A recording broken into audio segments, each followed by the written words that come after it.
ಇದು ಬಾನಲ್ಲೇ ಮಧುಚಂದ್ರಕ್ಕೆ ಸ್ಟೋರಿನೂ ಮೀರಿಸುವಂತ ಕಥೆ ಆಗಿದೆ.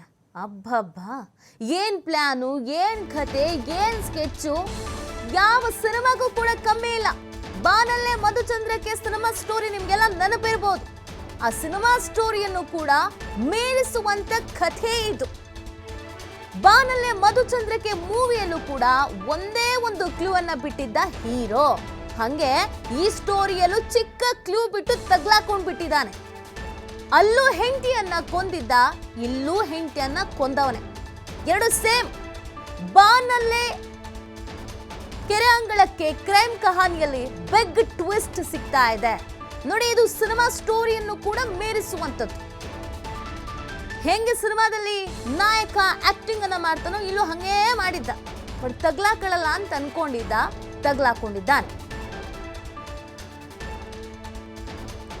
ನೋಡಿ, ಆ ಸಿನಿಮಾವನ್ನ ಎಲ್ಲರೂ ನೆನಪಿಸ್ಕೊಂಡ್ರೆ ಗೊತ್ತಾಗತ್ತೆ ಅಲ್ಲಿ ಹೆಂಗೆ ಯಾಮಾರಿಸಿದ್ದ ಹೀರೋ ಅನ್ನೋದನ್ನ. ಇಲ್ಲೂ ಕೂಡ ಅದೇ ತರ ಯಾಮಾರಿಸಿದ್ದಾನೆ. ಆದ್ರೆ ಕೊನೆಯದಾಗಿ ಸತ್ಯ ಯಾವತ್ತಿದ್ರೂ ಹೊರಗೆ ಬರ್ಲೇಬೇಕಲ್ವಾ? ತನ್ನ ಕೈಯಾರೆ ತಾನೇ ತಗ್ಲಾಕೊಂಡಿದ್ದಾನೆ. ಎಷ್ಟು ದಿನ ಅಂತ ಸತ್ಯವನ್ನ ಮುಚ್ಚಿಡೋದಕ್ಕೆ ಸಾಧ್ಯ? ಇಲ್ಲೂ ಇವನಾತ ಅದೇ ತರದ್ದು ಮಾಡಿದ್ದು. ಪಕ್ಕಾ ಪ್ಲಾನ್ ಮಾಡ್ಕೊಂಡಿದ್ದ, ಹಿಂಗೆ ಮರ್ಡರ್ ಮಾಡಬೇಕು ಅಂತ. ಅದೇ ಯಾರಿಗೂ ಗೊತ್ತಾಗಲ್ಲ ಅಂತ ಭ್ರಮೆಯಲ್ಲಿದ್ದ. ಆದ್ರೆ ಸ್ವಲ್ಪ ದಿನ ಹೋದ ಮೇಲೆ ತಗ್ಲಾಕೊಳ್ಬೇಕಲ್ವಾ? ಕಾನೂನು ಮತ್ತಿನೇನಕ್ಕಿರೋದು? ಪೊಲೀಸರು ಕೆದಕ್ತಾರೆ. ನಿಮಗೆ ಸಿನಿಮಾದಲ್ಲಿ ಹೀರೋ ಎಸ್ಕೇಪ್ ಆಗ್ಬಹುದು ಅಥವಾ ಮೂವಿ ಮುಗಿಬಹುದು. ನೀವೇನಾದ್ರೂ ಸಿನಿಮಾದಲ್ಲಿ ಮಾಡ್ದಂಗೆ ನಾನು ಮಾಡ್ತೀನಿ, ತಗ್ಲಾಕೊಳ್ಳಲ್ಲ ಅಂತ ಅಂದ್ರೆ ಸಂಕಷ್ಟ ಕಟ್ಟಿಟ್ಟ ಬುತ್ತಿ.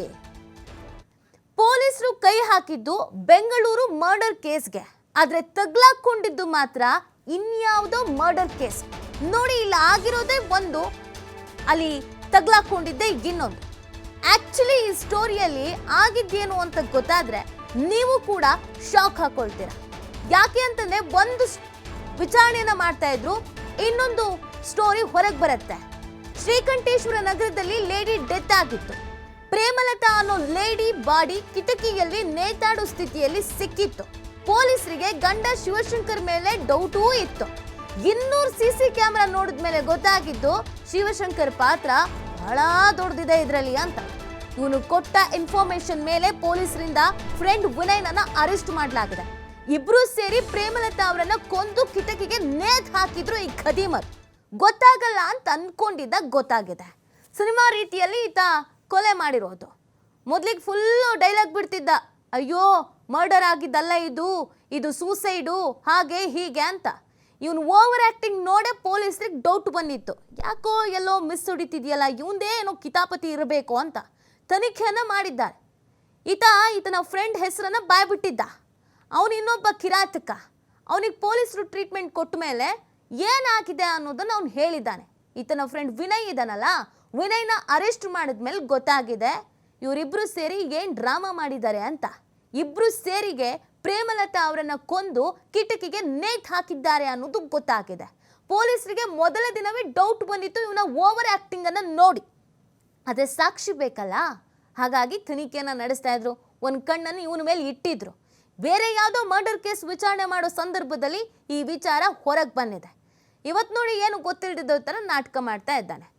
ಸಿನಿಮಾದಲ್ಲಿ ಹೆಂಗಾಯ್ತೋ ಹಂಗೇ ಮಾಡಬೇಕು ಅಂತ ಪ್ಲಾನ್ ಮಾಡ್ಕೊಂಡಿದ್ದ.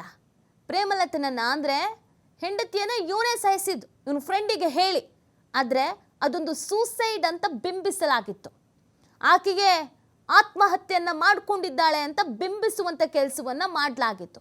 ಎಷ್ಟು ದಿನ ಅಂತ ಸತ್ಯವನ್ನ ಮುಚ್ಚಿಡೋದಕ್ಕೆ ಸಾಧ್ಯ? ಅದು ಪೊಲೀಸರ ಕೈಯಲ್ಲಿ.